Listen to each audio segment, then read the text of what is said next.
ایمان پر فاطمہ یا الہی، ایمان پر فاطمہ یا الہی، ایمان پر فاطمہ یا الہی۔ الحمدللہ رب العالمین، والصلاة والسلام على سید المرسلین، اما بعد فاعوذ باللہ من الشیطان الرجیم، بسم اللہ الرحمن الرحیم۔ الصلاة والسلام علیک یا رسول اللہ وعلى آلک واصحابک یا حبیب اللہ۔ الصلاة والسلام علیک یا نبی اللہ وعلی آلک واصحابک یا نور اللہ۔ ایک بزرگ رحمت اللہ تعالی علیہ نے ایک مرتبہ ایک نوجوان کو دیکھا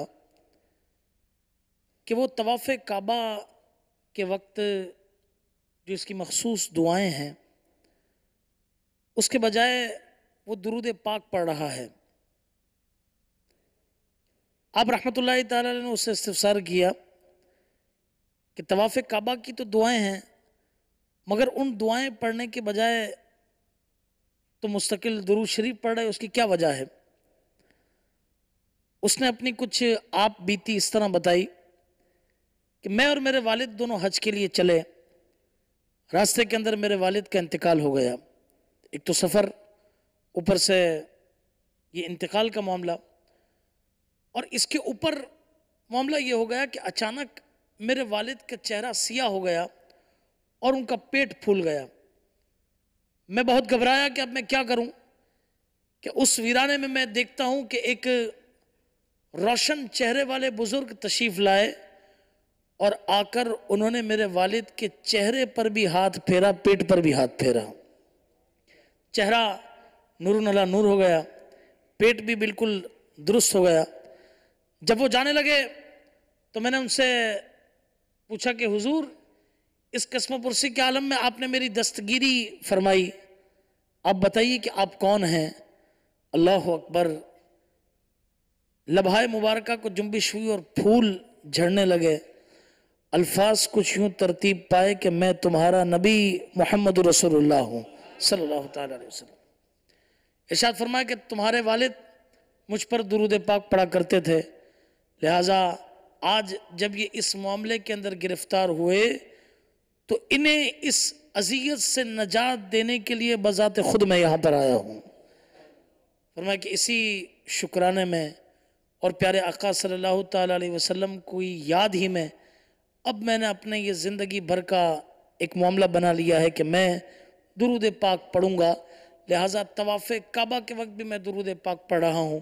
یہ بھی علماء نے فرمایا کہ اگر طواف کعبہ کے وقت چونکہ اس کی دعائیں طویل ہیں، بڑی ہیں، یاد نہ ہو تو درود پاک پڑھتا رہے کہ درود پاک پڑھنا یہ بھی بڑی زبردست دعا ہے۔ تو اللہ تبارک و تعالی ہم سب کو اسی سال حج بیت اللہ کی سعادت نصیب کرے اور ہمیں بھی وہاں طواف کعبہ کی بھی سعادت عطا فرمائے، وہاں دعائیں پڑھنے کی بھی توفیق دے اور طواف کعبہ کے دوران درود پاک پڑھنے کی بھی توفیق عطا فرمائے۔ صلو علی الحبیب صلی اللہ تعالی علی محمد صلی اللہ علیہ وسلم۔ بات چلی حج کی تو شیخ طریقت امیر علیہ سنت نے یکم جمادی الاخری کو ایک کلام لکھا، چند اشعار اس کے پڑھ کے انشاءاللہ تبارک و تعالی حج کے متعلق کچھ باتیں قرآن و حدیث سے عرض کرنے کی کوشش کروں گا انشاءاللہ عز و جل۔ حج کے اسباب آقا بنا دو، مجھ کو میٹھا مدینہ دکھا دو، مژدہ جاں فضا اب سنا دو، سوئی تقدیر میری جگا دو، حج کروں پھر مدینے میں آؤں، یہ شرف یا حبیب خدا دو، جھوم کر گرد کعبہ پھروں پھر یہ سعادت خدا سے دلا دو، اپنے محراب و منبر کا در کا سبز گنبد کا جلوہ دکھا دو، خوب مکے کی گلیوں میں گھومو پھر مینا کی بہاریں دکھا دو، مجھ کو عرفات کے پھر مناظر اسپے غوث اعظم دکھا دو، حج کرے ہر برس کاش عطار یہ سعادت رسول خدا دو۔ صلو علی الحبیب صلی اللہ تعالی علی محمد صلی اللہ علیہ وسلم۔ میٹھے میٹھے اسلامی بھائیوں اور مدنی چینل کے ناظرین، کچھ حج کے فضائل عرض کرتا چلوں۔ اللہ تبارک و تعالیٰ پارہ نمبر 2 سورۃ البقرہ کی آیت نمبر 196 میں ارشاد فرماتا ہے، بسم اللہ الرحمن الرحیم وَأَتِمُّ الْحَجَّ وَالْعُمْرَةَ لِلَّهِ، ترجمہ کنز الایمان، اور حج اور عمرہ اللہ کے لیے پورا کرو۔ مفتی دعوت اسلامی مفتی قاسم صاحب اپنی تفسیر صراط الجنان میں اس حصے وَأَتِمُّ الْحَجَّ وَالْعُمْرَةَ لِلَّهِ اور حج اور عمرہ اللہ کے لیے پورا کرو، اس کے تحت کچھ یوں لکھتے ہیں کہ اس آیت میں مراد یہ کہ حج و عمرہ دونوں کو ان کے فرائض اور شرائط کے ساتھ خاص اللہ تعالیٰ کے لیے بغیر سستی اور کوتاہی کے مکمل کرو۔ چنانچہ حج کی تعریف بھی سنتے چلیں۔ حج نام ہے احرام باندھ کر 9ویں ذوالحجۃ الحرام کو عرفات میں ٹھہرنے اور مکہ معظمہ کے طواف کا۔ اس کے لیے خاص وقت مقرر ہے کہ جس میں یہ افعال کیے جائیں تو یہ حج ہے۔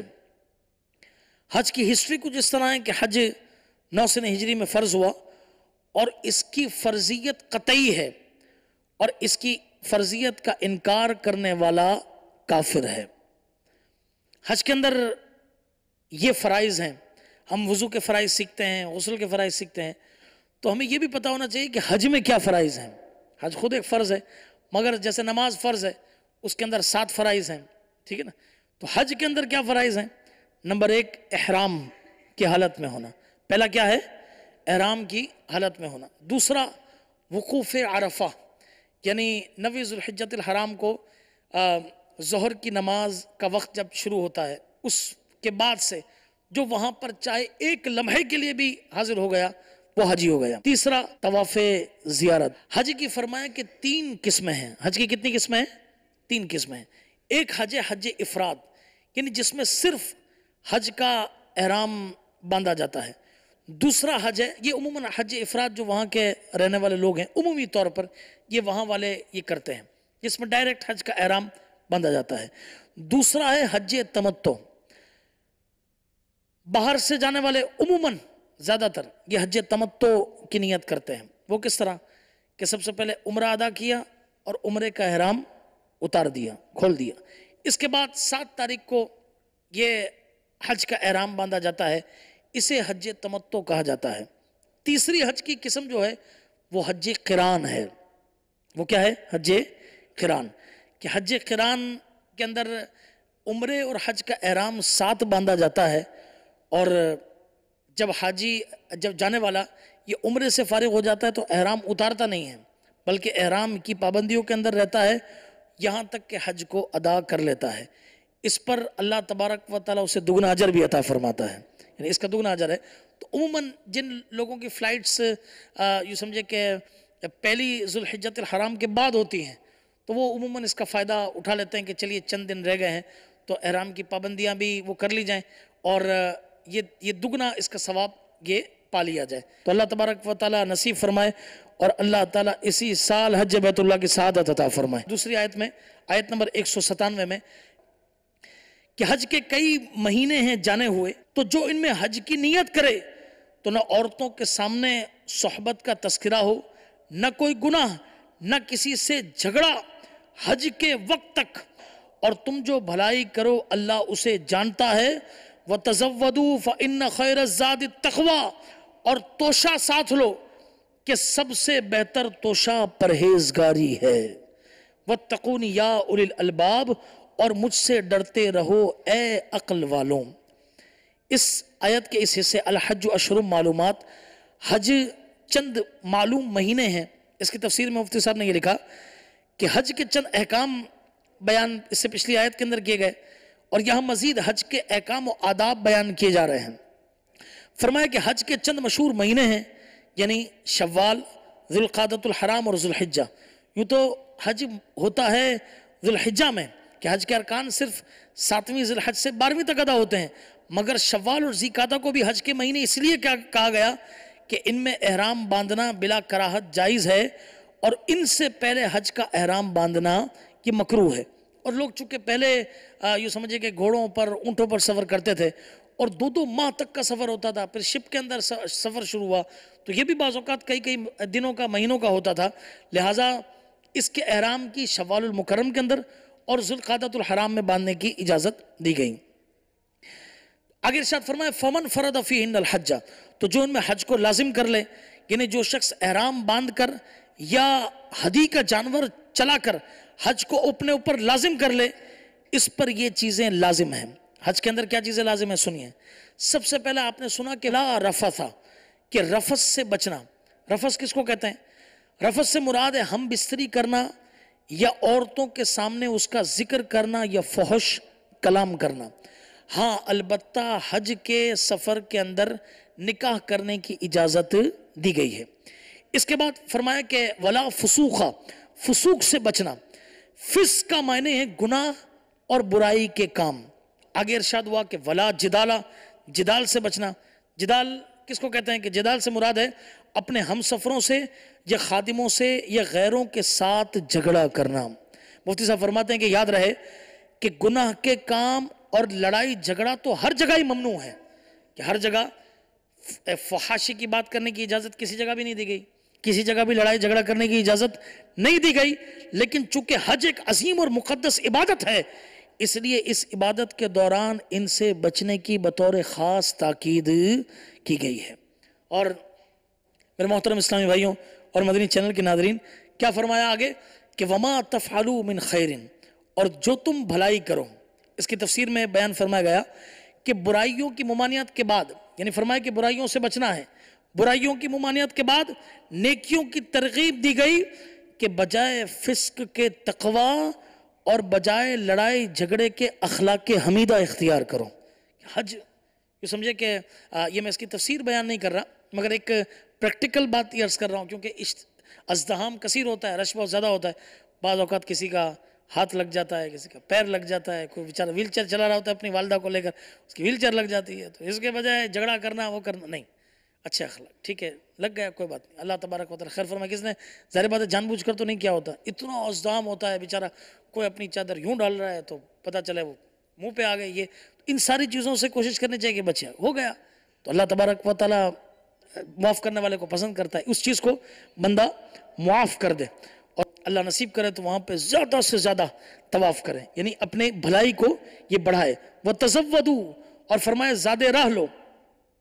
اس آیت کا شان نزول یہ ہے کہ بعض یمنی لوگ بغیر سامان سفر کے حج کے لیے روانہ ہوتے تھے، اور اپنے آپ کو متوکل یعنی توکل کرنے والا یہ کہتے تھے، اور مکہ مکرمہ پہنچ کر لوگوں سے مانگنا شروع کر دیتے تھے۔ اب بھی ایسے لوگوں کی کثرت وہاں پہ ملتی ہے کہ وہ مانگ رہے ہوتے ہیں، اور کبھی غصب اور خیانت کے مرتکب بھی ہوتے ہیں۔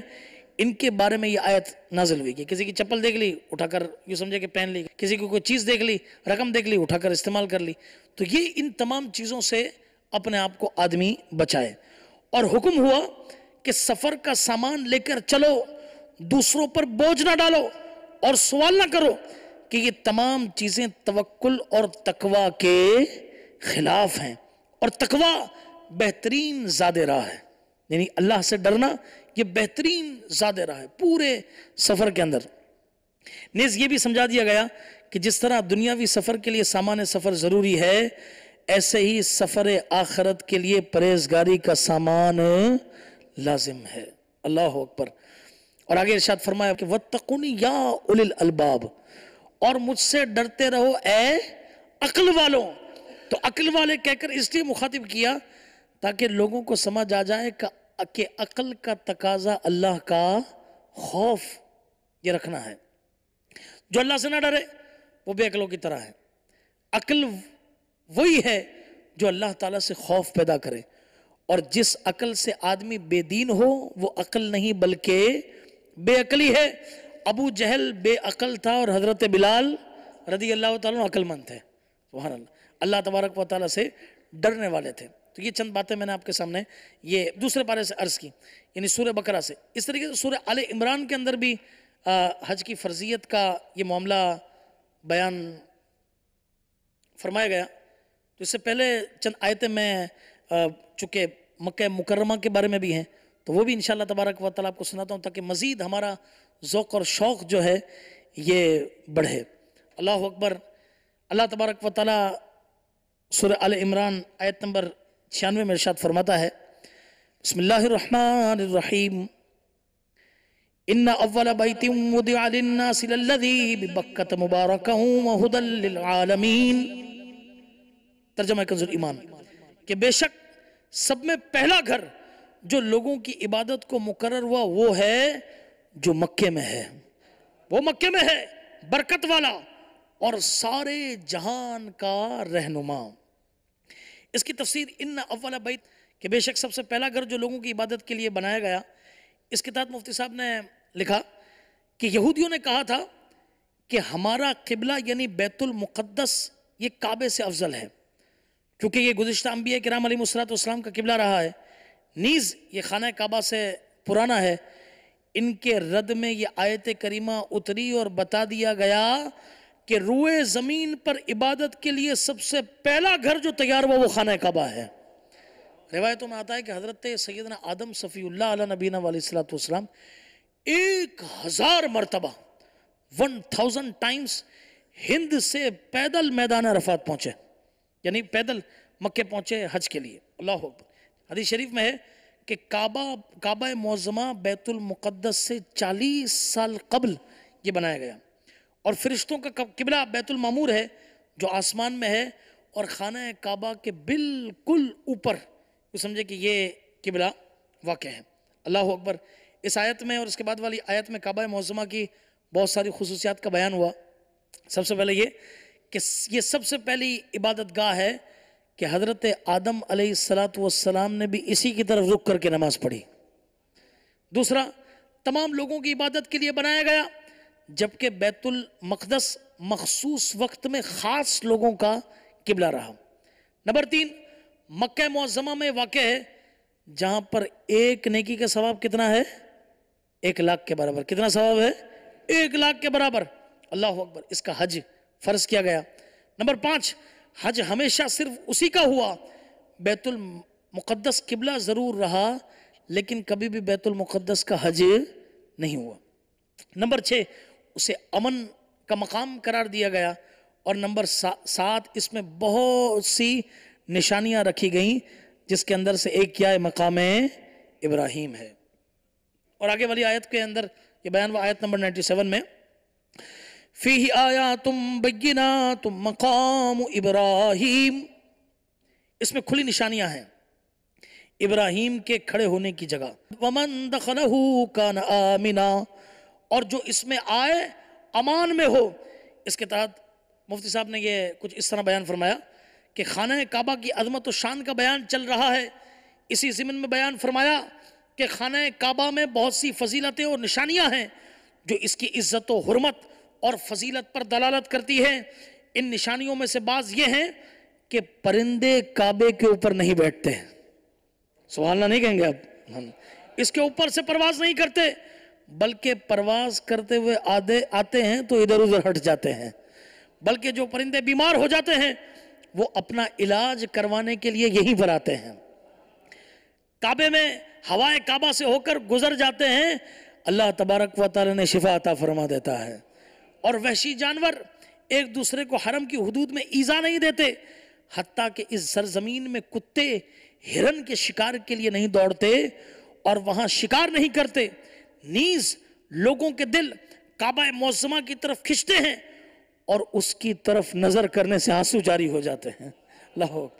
اور ہر شب جمعہ کو ارواح اولیاء یعنی اولیاء کرام کی روحیں اس کے ارد گرد حاضر ہوتی ہیں، اور جو کوئی اس کی بے حرمتی اور بے ادبی کا ارادہ کرتا ہے برباد ہو جاتا ہے.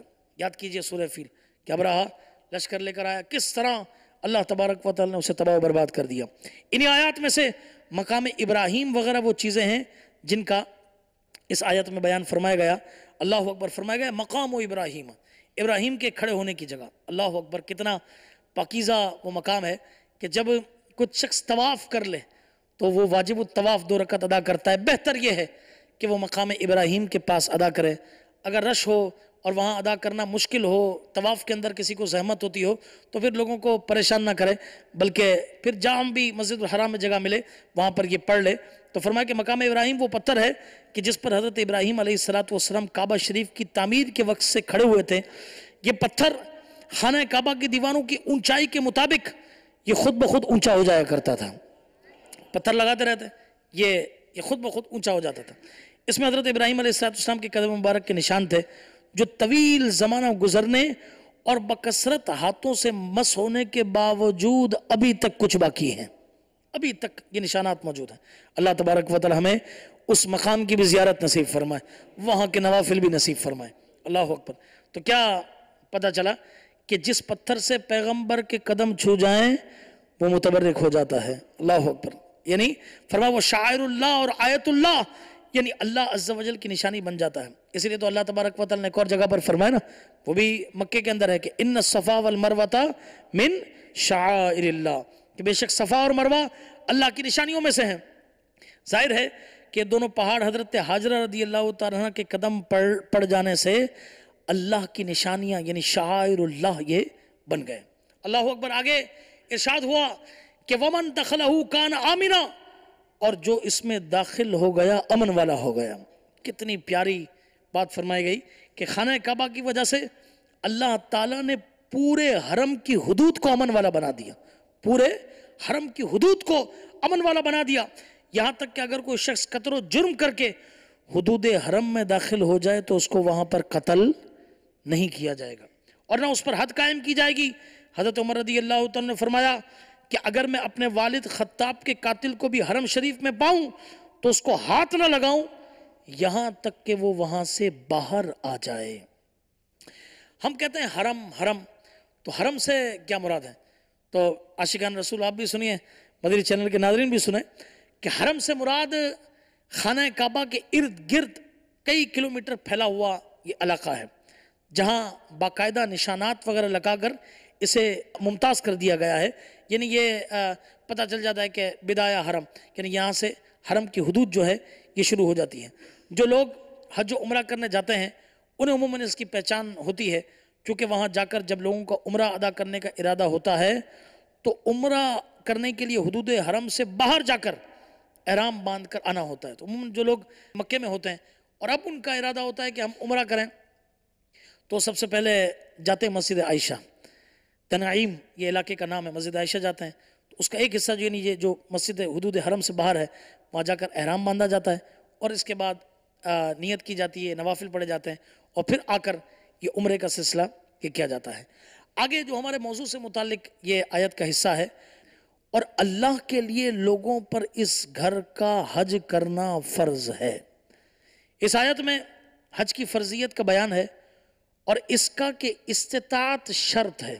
کیا شرط ہے؟ استطاعت. یعنی کیا؟ حدیث شریف میں سرکار دو عالم صلی اللہ تعالی وسلم نے اس کی تفسیر استطاعت کو کیا فرمایا؟ زادِ راہ یعنی سفر کا خرچ دیگر معاملات، اور سواری سے فرمایا. تو پہلے گھوڑے ہوا کرتے تھے، اونٹ ہوا کرتے تھے، اب ایروپلین کے ذریعے سفر کا سلسلہ ہوتا ہے. اچھا حج فرض ہونے کے لیے زادِ راہ کی مقدار کتنی ہے؟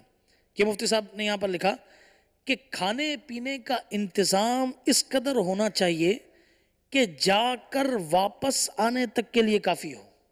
یعنی اتنی رقم اس کے پاس ہونی چاہیے اور یہ واپسی کے وقت تک اہل و عیال کے خرچے کے علاوہ ہونا چاہیے. یہ نہیں کہ پتہ چلا بھائی صاحب حج پہ چلے اور یہاں گھر والے پیچھے جو نا سب سے مانگ رہے ہیں کہ بھائی راشن جو نا ادھار دے دو، یہ دے دو. بھائی کہاں گئے؟ وہ حج پہ گئے ہیں. نہیں. تو یہ کیا کرنا چاہیے کہ گھر کا بھی خرچ پورا ہو، ان کے لیے بھی سارے معاملات پورے ہوں، اہل و عیال کے خرچے پورے ہوں، اور راستے کا خرچ بھی پورا ہو۔ یہ بات یاد رہے کہ راستے کا امن بھی ضروری ہے، کیونکہ اس کے بغیر حج کی ادائیگی لازم نہیں ہوتی۔ امن بھی ضروری قرار دیا گیا، اور آگے ارشاد فرمائے ومن کفر، اور جو منکر ہوا، ارشاد فرمائے کہ حج کی فرضیت بیان کر دی گئی، اب جو اس کا منکر ہو تو اللہ تعالیٰ اس سے بلکہ سارے جہاں سے بے نیاز ہے، اس سے اللہ تعالیٰ کی ناراضی ظاہر ہوتی ہے، اور یہ بھی مسئلہ ثابت ہوا کہ فرض قطعی کا منکر یہ کافر ہے۔ اچھا، بعض لوگ یہ سمجھے کہ اس کا انکار نہیں کرتے مگر حج کرتے بھی نہیں ہیں استطاعت کے باوجود۔ اللہ اکبر، ڈر جانا چاہیے کہ روایتوں کا خلاصہ اس طرح ہے کہ سرکار دو عالم صلی اللہ تعالی وسلم نے ارشاد فرمایا کہ جو اس کی استطاعت یہ رکھے اور حج نہ کرے تو فرمایا کہ وہ یہودی ہو کر مرے یا نصرانی ہو کر۔ کتنی سخت قسم کی وعید بیان فرمائی گئی۔ اب معاملہ کیا ہے بھائی، بعض اوقات اللہ تبارک و تعالی اولاد کو یہ سمجھے کہ برکتیں عطا کرتا ہے، انہیں اللہ تبارک و تعالی وافر مقدار میں دے دیتا ہے، اور ہوتا یہ کہ ان پر حج فرض ہو چکا ہوتا ہے۔ بھائی حج کیوں نہیں کیا؟ اس لیے نہیں کر رہے کیونکہ بھائی ہمارے ماں باپ نے حج نہیں کیا ہوا، ٹھیک ہے نا؟ یہ بات یاد رہے کہ اگر اولاد پر حج فرض ہو گیا، اولاد پر حج فرض ہو گیا تو اب اولاد کو حج کرنا پڑے گا۔ اور میں تو یہ عرض کروں گا کہ اولاد جائے اور وہاں جا کر اللہ کے حضور دعا مانگ کر آئے، یقین کریں کہ سب کا نمبر نہ لگ جائے تو مجھے کہیے گا، انشاءاللہ تعالی سب کا نمبر باری باری لگ جائے گا۔ اس پر حج فرض ہے، جس پر حج فرض ہے وہ حج کرے، انشاءاللہ تبارک و تعالی اللہ نے چاہو تو اس کی برکتیں ملیں گی۔ تو ہمت کر کے جس پر حج فرض ہے اسے چاہیے کہ وہ ضرور بالضرور حج کی ادائیگی کو یعنی ادا کرے، اس کو ضرور بالضرور اس کو پورا کرے۔ اچھا، دوسرا معاملہ کیا ہے کہ بھئی رقم پڑی ہے مگر بچیاں ہیں، 3 بیٹیاں ہیں، 4 بیٹیاں ہیں، 5 بیٹیاں ہیں، 2 بیٹیاں ہیں، شادی کرنی ہے، گھر خریدنا ہے، اللہ پر بھروسہ کریں۔ مجھے بتائیے کہ جس بچی کی شادی کے لیے بچا کر رکھے، کیا پتا کہ اس کی شادی سے قبل وہی قبر کی سیڑھیاں اتر جائے؟ اچھا یہ بتائیے، کیا اس کی شادی دیکھنے سے پہلے آپ ہی اس دنیا سے چلے جائیں؟ آپ کہیں گے یار ہمیں تو آپ نے ڈرا دیا، ہمیں آپ جو ہے نا قبر میں پہنچ۔ بھائی یہ تو حق ہے، بس ہر ایک نے دنیا سے جانا ہے، کیا پتا کہ اس وقت جو ہے نا وہ آدمی یہ سمجھے کہ یہ دنیا سے اس سے پہلے ہی وہ چلا جائے، اس کے پیچھے یہ معاملہ آپ سے زیادہ اچھا ہو جائے گا۔ بعض اوقات رشتہ دار زیادہ مطلب یہ سمجھے کہ معاملہ اچھا کر دیتے ہیں۔ تو اللہ کے فرض کو ادا کیجیے، اس کے اندر آپ سستی مت کریں۔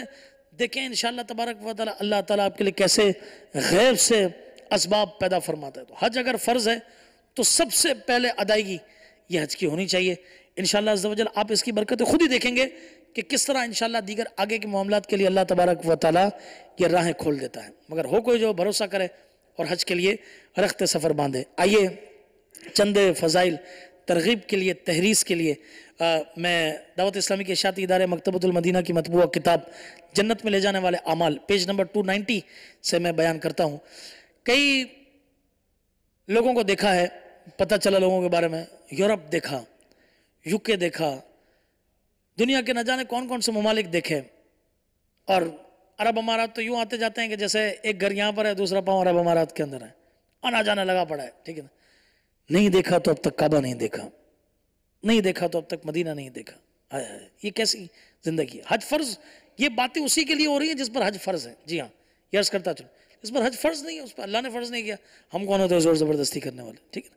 تو حج جس پر فرض ہے وہ حج کی ادائیگی کے لیے تیاری کریں۔ ایک ہمارے دوست تھے، بڑے گھبراتے تھے رش سے، دیگر معاملات سے، ایک بڑی اچھی شخصیت دعوت اسلامی کی، ایک بہت زبردست شخصیت ہے، انہوں نے سمجھایا حج کیا تو اب یقین کریں وہ انہوں نے کہا کہ یار لوگوں نے تو خامخواہ گھبرا ڈالا ہے، حج تو بہت آسان ہوتا ہے۔ اور اب تو حج اتنا آسان ہے، وہ سمجھیے کہ آپ کے گھر اور گاڑی کے اندر اگر AC نہ ہو، یہاں مطار پہ ایئرپورٹ پر پہنچیں یہاں AC، جہاز میں پہنچیں یہاں AC، وہاں کے ایئرپورٹ پر اترے وہاں AC، وہاں سے بس میں چڑھے وہ AC والی، وہاں ہوٹل میں پہنچے وہ AC والی، آپ مسجد الحرام میں مسجد نبوی گئے وہ AC والی، کتنی آسانیاں ہیں۔ اور اب مینا کے خیمے دیں گے وہ AC والے، عرفات میں دیں گے وہاں AC چلتا ہے۔ اب اتنی سہولت کے باوجود بھی آدمی حج نہ کریں تو پھر یہ تو بہت افسوس کی بات ہے۔ لہٰذا جس پر حج فرض ہو گیا وہ ہمت کرے، کوشش کرے اور جلد از جلد اس فریضے کو ادا کرنے کی کوشش کرے۔ ابھی ہمارے یہاں پر